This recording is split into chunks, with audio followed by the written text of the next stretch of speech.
তো তোমাদের মধ্যে অনেকের একটা কোশ্চেন আছে যে জিডিএসের থার্ড মেরিট লিস্ট কবে বের হবে। তোমরা জানো ইতিমধ্যে তোমাদের কিন্তু সেকেন্ড মেরিট লিস্ট পাবলিশ হয়ে গেছে।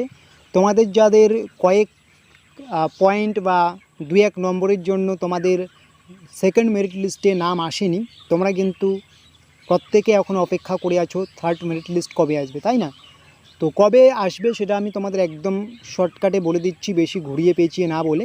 নতুন করে বলবো, যদি সাহা অফিসিয়াল ইউটিউব চ্যানেলে নতুন হয়ে থাকো অবশ্যই সাবস্ক্রাইব করে অল নোটিফিকেশন অন করে রাখবে।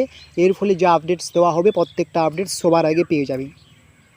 তোমরা দেখতে পারবে যখন তোমাদের মেরিট লিস্টটা পাবলিশ হলো সেকেন্ড মেরিট লিস্ট, সেখানে কিন্তু একটা ডেট মেনশন করা হয়েছে, যেখানে বলা হয়েছে তোমাদের কিন্তু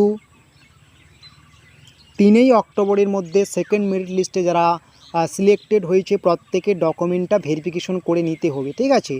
3 অক্টোবরের মধ্যে, ঠিক আছে? সেপ্টেম্বরের শেষের দিকে মেরিট লিস্টটা পাবলিশ হলো, 3 অক্টোবরের মধ্যে কিন্তু ডকুমেন্টটা ভেরিফিকেশন করে নিতে হবে। এখন তোমাদের কথা হচ্ছে 3 অক্টোবর যেহেতু ডকুমেন্ট ভেরিফিকেশন কমপ্লিট, আমরা এটা জানি যে ডকুমেন্ট ভেরিফিকেশন কমপ্লিট হয়ে যাওয়ার পরে প্রত্যেকটা মেরিট লিস্টের কিন্তু 7 থেকে 8 দিন পরে কিন্তু একটা গ্যাপ থাকে, ঠিক আছে? তারপরেই কিন্তু পরবর্তী মেরিট লিস্ট প্রকাশিত হয়, যেটা আমরা ফার্স্ট মেরিট লিস্টে পরে সেকেন্ড মেরিট লিস্টে দেখলাম। তো সেই হিসেবে আমি তোমাদেরকে বলবো, তোমাদের 3 অক্টোবর পর্যন্ত যেহেতু তোমাদের ডকুমেন্ট ভেরিফিকেশন আছে, তো সেই হিসেবে তোমাদের ধরতে পারি যে 3 তারিখের পরে তোমাদের 10 তারিখ পর্যন্ত একটা গ্যাপ অবশ্যই থাকবে। তোমাদের যে থার্ড মেরিট লিস্ট সেটা কিন্তু 10 তারিখের পরেই বের হবে।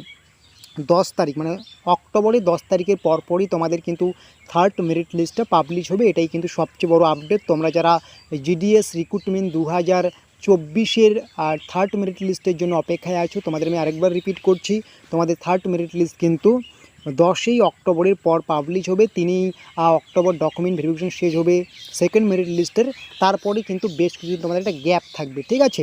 এটাই সবচেয়ে বড় আপডেট।